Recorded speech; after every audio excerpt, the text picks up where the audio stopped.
Estamos iniciando o nosso podcast como parte da avaliação do segundo bimestre da cadeira de Psicologia e Processo de Gestão. Eu sou Ricardo e passo a palavra para os colegas se apresentarem e iniciarem a fala. Bom, eu sou o Douglas e vou iniciar um pouquinho falando o que é a depressão, de modo geral. Então, a gente entende ela como sendo um transtorno do humor que caracteriza o indivíduo como estando com um humor deprimido e principalmente com falta de motivação. E é um transtorno grave que pode ser incapacitante no universo do trabalho e é um transtorno que tem tido uma prevalência muito alta, conforme pesquisas que foram realizadas em 188 países entre 1990 e 2013.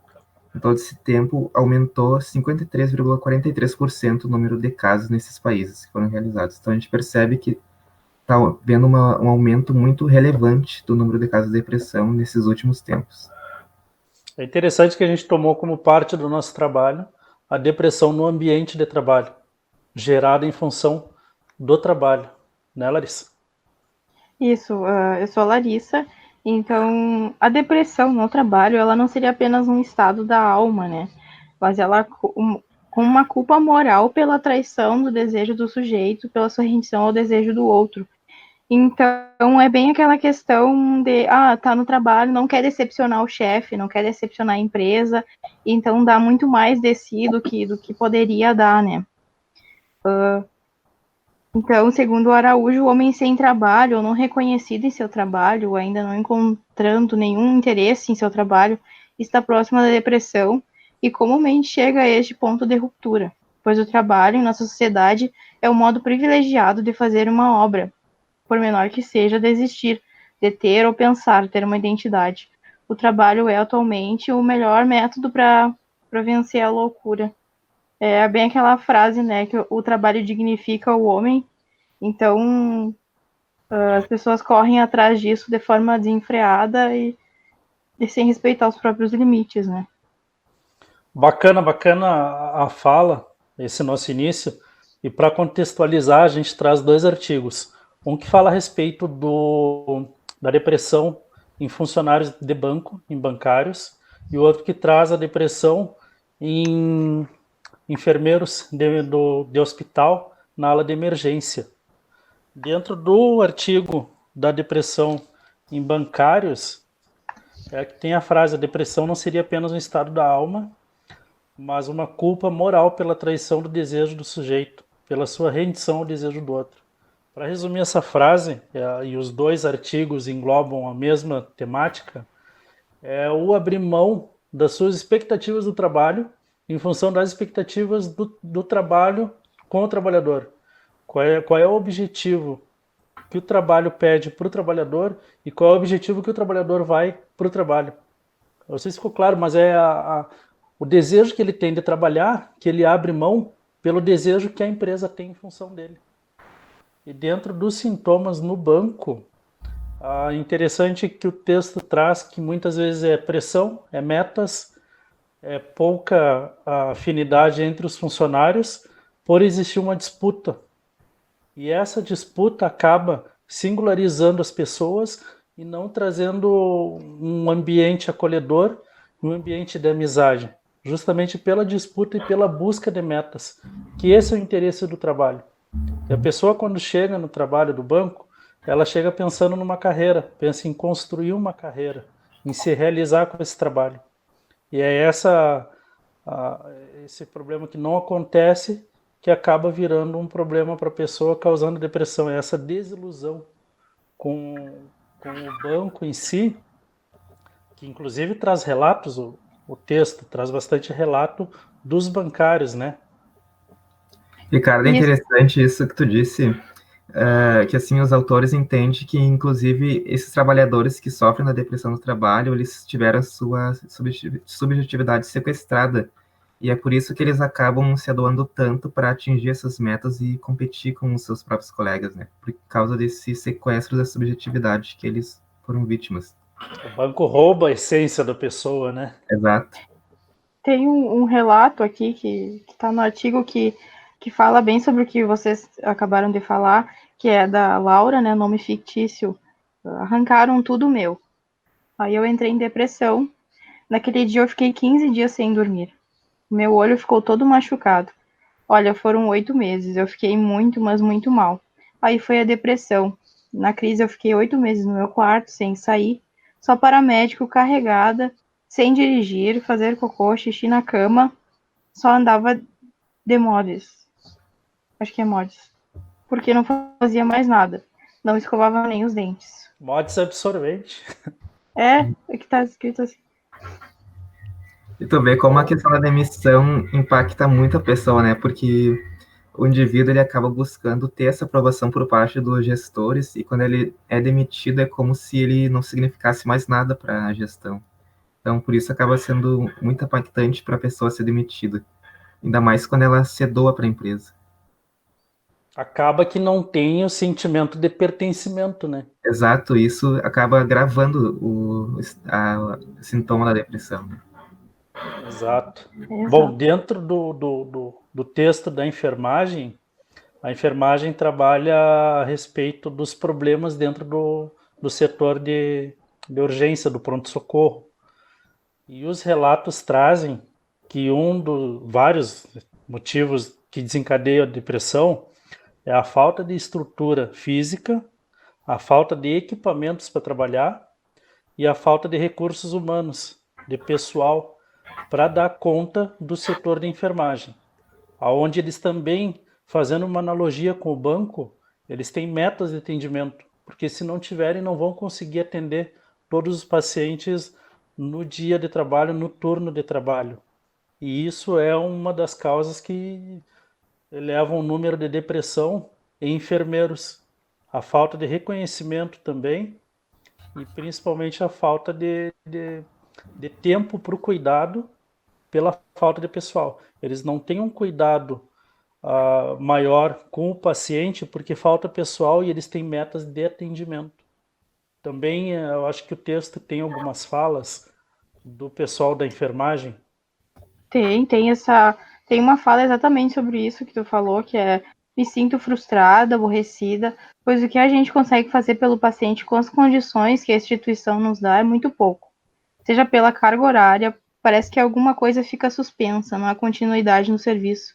Não existe um protocolo, parece que cada um faz as coisas que quer de um jeito, o que deixa a desejar na qualidade da assistência. As coisas são tocadas, elas não são feitas com zelo e capricho, falta qualidade e parece que a gente trabalha por produção. E por mais que a gente faça o nosso melhor, não tem como vencer essa demanda, é impossível. Se a gente for parar e pensar que o enfermeiro, qual é o motivo que ele vira enfermeiro, talvez seja o próprio cuidado com o outro. E num ambiente assim que ele não está tendo cuidado com o outro, ele não está desempenhando aquela função que ele se propôs desde que iniciou a faculdade, toda a formação dele. Então esses problemas acabam trazendo sofrimento que acarretam no sofrimento psíquico Isso e pode o adoecimento. uma falta imensa de reconhecimento com a profissão dele, que é justamente ajudar, e se ele não consegue ajudar, por causa desses impedimentos, como um local precário, falta de materiais, isso no psiquismo pode significar que ele não é valorizado pela gestão do hospital, né? E uma das reclamações nesse sentido também que o enfermeiro traz em relação ao próprio médico, né, chefe da equipe. Aqui tem um relato que diz: o que me incomoda profundamente é a desorganização aqui no pronto. O descaso dos médicos, que vão só enchendo o pronto-socorro, nem olham direito para os pacientes e isso me incomoda. Deveria haver uma maior conscientização entre as duas equipes, porque um não vive sem o outro. Se o serviço dele não é feito, eu não posso fazer o meu e vice-versa. Então é bem aquela coisa do médico jogar tudo para a equipe de enfermagem e eles que se virem, ele tá ali só para dar receita e pronto, e não olha, não faz o seu papel. O texto traz que eles se sentem como um tarefário, né? Um executador de tarefas. Gente, trazendo para o momento atual, pandemia, Covid, como vocês acham que devem estar a enfermagem, o setor da enfermagem, o profissional enfermeiro, com uma doença que pouco se conhece, com uma doença que não tem ainda uma vacina, uma cura, com hoje a gente está 14 de dezembro, hospitais lotados, Tem gente morrendo, toda essa frustração do enfermeiro.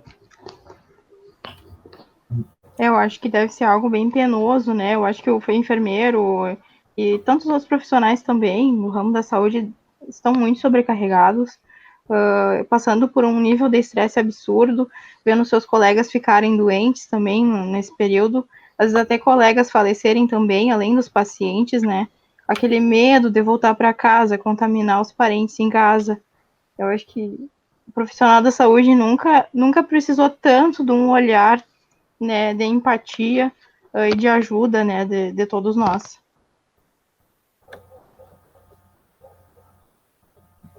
Douglas? Bom, é interessante comentar isso, a questão da pandemia, que a gente vê também que acaba exaltando a precarização da saúde. E nesse cenário que a gente está na pandemia, qualquer material, qualquer EPI é importante para esses profissionais poderem atuar. Bom, então, tendo em vista como é que se configura a depressão no trabalho e vendo como é que ela se dá no contexto da enfermagem e dos bancários, a gente começa a refletir como é que o psicólogo pode intervir nesses setores. Só que, como a gente está falando de organização, a gente não pode colocar um trabalhador isolado em uma sala e fazer psicoterapia com ele, que a gente não vai estar... A gente tem que saber lidar com a demanda de modo a atingir o máximo de gente possível. Então, a gente tem que atingir o todo da organização para buscar amenizar aqueles fatores que acabam levando ao adoecimento no trabalho.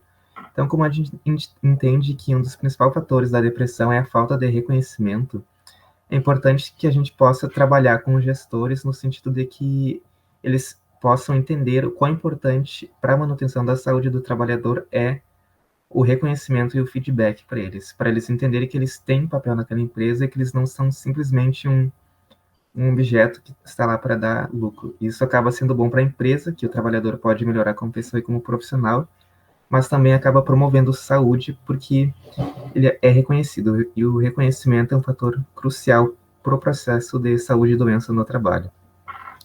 Uma outra questão que é importante se trabalhar é o senso de comunidade nas empresas, porque hoje em dia acaba tendo uma grande competitividade no trabalho, e isso não faz bem para os colegas, porque o ser humano é um ser social, ele não pode estar nessa competição, isso acaba favorecendo o adoecimento. Então, quando o profissional ele se sente parte da comunidade, parte da empresa, e se sente, digamos que, colega dos outros funcionários, isso acaba sendo importante porque satisfaz uma das necessidades mais básicas do ser humano, que é a vinculação social. Então, esses pontos na organização são cruciais para que não vai evitar, se o indivíduo tiver alguma predisposição para ter a depressão, ele pode vir a desenvolver durante outro momento da vida, mas pensando nessas intervenções que mudem o modo como o trabalhador se relaciona com os gestores, com seus próprios colegas, a gente está fazendo um trabalho de prevenção e promoção de saúde no âmbito organizacional. Tudo bem. Acabei me enrolando um pouco. Não, tranquilo. Então, finalizando, acredito que esse é o nosso trabalho. Fechou o tempo necessário. Mas bem interessante os nossos artigos. A gente vai disponibilizar ali o título e o link para baixá-los. E é bem recomendada a leitura. Só finalizando a tua fala ali, Douglas, que tem um trecho no texto que diz: é a partir do olhar dos outros que nos constituímos como sujeito. Uma falha ou uma ambiguidade do olhar do outro seria fonte de carências e de perturbações na constituição da identidade e do laço social. Daí a importância do reconhecimento dentro do trabalho, ao que a pessoa se dispôs a fazer quando chegou lá, com suas expectativas, e o entendimento da empresa e da gestão em reconhecer esse trabalhador. Muito bom. Exatamente. Certo, Larissa? Certo. Eu acho importante reiterar, né? Eu acho que dá para concluir a partir disso tudo que quanto o tempo que o trabalhador passa no trabalho é o tempo de vida dele. É um tempo que não volta, é um tempo que ele está dedicando aos outros, dedicando àquela empresa, e realmente é muito importante o reconhecimento e esse trabalho mútuo, né, entre a chefia, a organização da empresa e os colaboradores. Um não é nada sem o outro. Então, precisa dessa colaboração o tempo todo para que a empresa cresça, para que todo mundo fique bem, que consiga gerar lucro e, ao mesmo tempo, bem-estar para os funcionários também. Acho que é isso. Certo, então. Valeu, pessoal. Até a próxima. Obrigado.